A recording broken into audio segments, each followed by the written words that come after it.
Greetings car fanatics. In this video I'm going to talk about what makes a car good off-road. I had a chance to take my 2008 Cayenne Turbo off-road here in Arizona along with my buddy in his loaner Macan.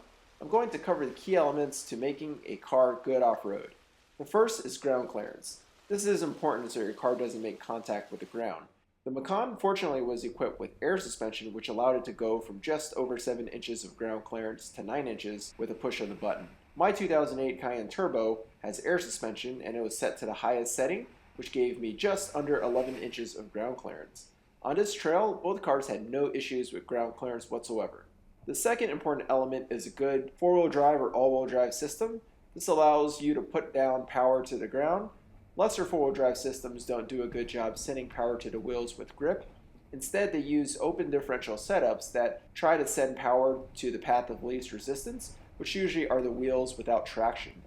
Fortunately, both the Macan and the Cayenne have great all-wheel drive systems and can redirect power as needed between the wheels.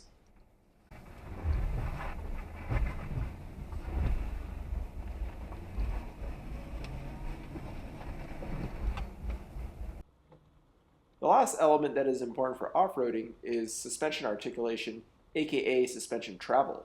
While a good four-wheel drive system helps you send power to the right wheels, good suspension articulation allows you to keep your wheels on the ground more often, that way your tires have grip.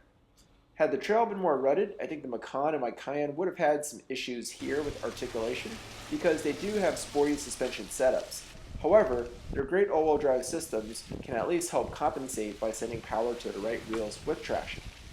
So overall, I'm really impressed with how the Porsche Macan and the Cayenne did on this off-road trail. This is a mild to moderate off-road trail. However, I think it's more than what most people will put their cars through, and the fact that we were able to do this on street tires was pretty impressive. Well, there you have it, car fanatics. As you can see, the Macan and the Cayenne are more than capable at tackling these light to moderate off-road trails. Thanks for watching. If you like this video, give it a thumbs up and subscribe to the channel. Leave any questions or comments below, and make sure you hit the bell button so you're notified every time I post a new video.